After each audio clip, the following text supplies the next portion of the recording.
ごきげんよう、上川薫です。今回取り上げるのは、ウクライナに対する攻撃的な兵器の供与が発表されました。ここ最近では特に防空兵器を供与しようといういわゆる守りのための兵器供与の話ばかりでした。しかし、守ってばかりでは基本的には自費になっていきますから、どこかの段階で領土を奪還するための戦いを起こさなければなりません。そうした意味で攻撃的な兵器が供与されることが発表されたというのは非常に喜ばしいニュースだと言えるでしょう。今回、ウクライナに対して攻撃的な兵器を供与すると発表したのはフランスです。フランスがどのような兵器を供与することを発表したか見ていきましょう。フランスのマクロン大統領とウクライナのゼレンスキー大統領が電話会談を行いました。この会談後に発表されたのが、フランスが装輪装甲車 AMX-10RC をウクライナに供与すると発表したことです。この戦闘車両は軽戦車と表現されることもあり、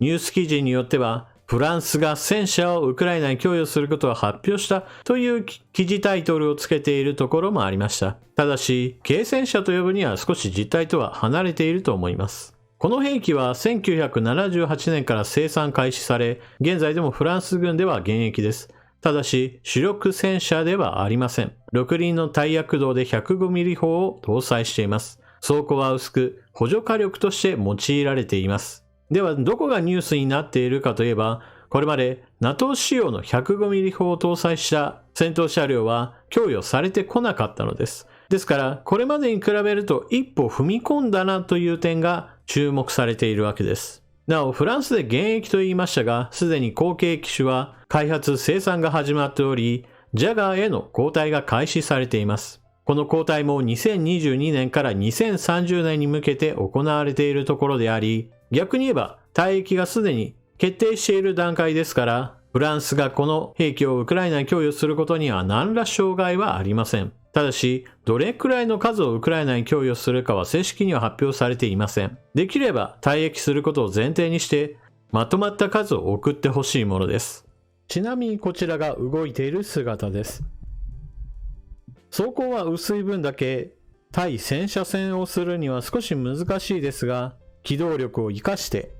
一撃離脱であるとか、もしくは戦車のいないロシア軍陣地に対する攻撃を加えるなど、使い勝手は基本的に工夫次第です。こうした兵器については一長一短あるものですから、全ての要望を叶える兵器が揃うわけではありません。しかしウクライナ軍はこれまでもそのような困った時は何とか知恵で問題を解決していくということをうまくやってきましたから、今回渡されることが決まったこの兵器についてもうまく戦場に合わせた使い方を編み出すことでしょう。合わせて発表されたのが装甲変異輸送車の供与です。こちらの方は最新に近いものだそうです。フランスが少なくとも主砲を備えている兵器をウクライナに供与することを発表したのですから、アメリカやドイツに対してももうちょっと兵器支援を行っても良いのではないか、そういった風当たりが強くなることとなります。アメリカにおいてはフランスがこのような兵器を供与することを発表したことを受けて、バイデン大統領に対しては、ウクライナに供与が検討されている兵器の中に M2 ブラッドレーは入っているのかという質問があったそうです。バイデン大統領はこの質問に対して選択肢に入っているという話をしています。歩兵戦闘車 M2 ブラッドレーは戦車としての主砲を備えているわけではありません。主装備として 25mm 機関砲を備えています。こちらの方は歩兵戦闘車という具合にして歩兵を前線へ運ぶプラスアルファ機関砲を装備しているために攻撃力もある程度ありますよという兵器です。どちらにしてもウクライナ軍にとっては攻撃力を持った上での軍用車両であればほとんどどれでも大歓迎といったところでしょう。なお機関砲しか持ってはいませんが対戦車ミサイルを積めばその弱点はカバーすることができます。ただしフランスと同様このアメリカのブラッドレーについてもやはり装甲は厚くないですから、ロシア軍とのガチンコの戦闘においてはかなりの死傷者が出ることは覚悟しなければなりません。そういった意味で装甲が薄いものでも良いからとにかく攻撃力をというのであれば、以前私がご紹介したアメリカ軍の保有している M1128 ストライカー MGS もこちらの方は主砲が備えられている兵器の分だけ攻撃力はあります。こちらは2022年で退役がすでに決定しており、ウクライナに供与するにも何ら障害はないはずです。アメリカにはこうした退役するかもしくはもう待機した後の兵器であっても、十分戦場で働ける兵器はたくさんありますから、ウクライナへの供与をどんどんと進めてほしいものです。なお、2022年の軍事支援ランキングにおいてフランスは6位でした。とかく批判されがちなドイツは、実際には軍事支援ランキングでは2位に当たり、フランスの方がよほど支援の規模としては小さいのです。それだけに今回兵器供与を進めたというのは、ある意味規模をカバーする質での勝負だと言えるでしょう。今回フランスが供与を発表した兵器はあくまでも主力の戦車ではありません。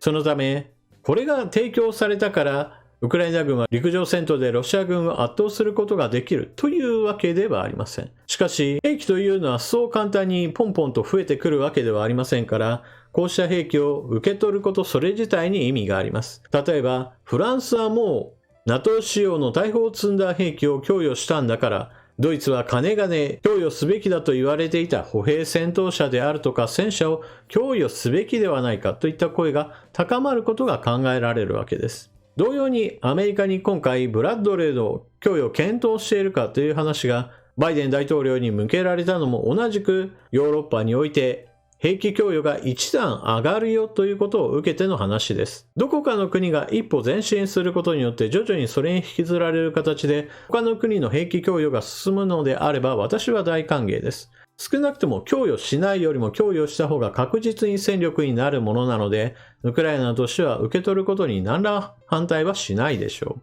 そして非常に重要なのですが、ここ最近ウクライナが供与されてきた兵器はほとんどが守りのための兵器です。